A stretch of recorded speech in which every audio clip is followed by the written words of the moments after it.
Late 90s when we started, 1998, the regatta served as a chance to get our novice and freshmen on the water first. They would generally be their first race. We get a couple of downstate teams and a couple of Syracuse teams. They'd come out and 5 or 6 teams, and we would do it up. And then as 2000 came around, we started doing a 4-way meet with CRI, Mercer, Cincinnati Juniors would come out, and Saratoga. And they were 4 pretty solid teams.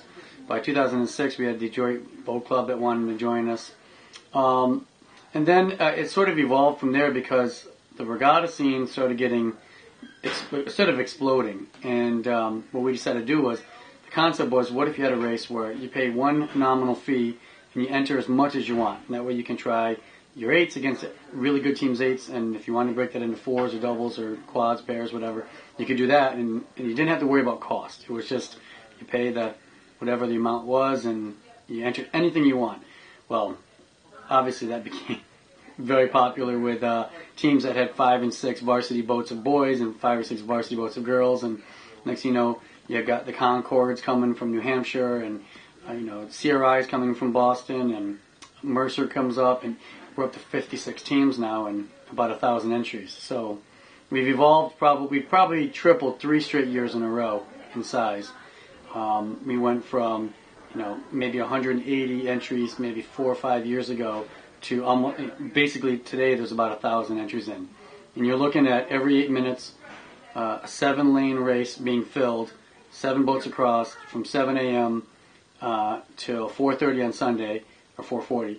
And then 10:30 a.m. on Saturday until 7:30 at night, and then on Friday 3:30 till 7:30. So there's basically, I think, 4 heats where there's not 7 boats in the race.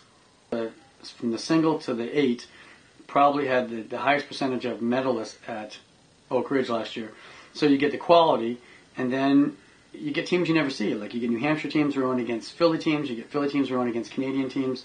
So there's a lot of, it was getting kind of stale. You'd race the same people every single weekend. And after a while, it's like, why am I racing this game 5 straight weekends? No offense to them, but we know, what's, after the first race and the second race and the third race, you know what's going to happen. So, and then I think the last value that's here is if you think you have a decent 8, well, you'll know by the end of the weekend. And we row 1,500 on Saturday and 2Ks on Sunday. So now you get to know, will I be good over a 2K? If I want to go to youth nationals, like, do I bother investing the $600 a kid to go to Oak Ridge when I can't get in the final at the Saratoga Invite over 2,000 meters? Why would I go? And if I don't have an 8, maybe I have a great 4, and I just, there's too many other factors in the 8 that don't make it go fast. So maybe I can make a really great 4. Well, I'll row the 8 on Saturday and the 4 on Sunday, and then I'll know if I have a great 4. So it turns out to be a great tool for coaches. Our seasons being in the Northeast, our seasons are pretty short. And you don't have time to figure it out when 2 weeks for New York teams, there's 91 New York teams.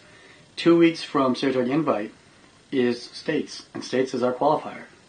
We don't have time to figure it out. Like, the Philly teams would be on their 7th or 8th race by the time the invite happens. All the Manny Flicks and then the Saturday races, and next thing you know, they've got 8 different races against 8 different sets of opponents.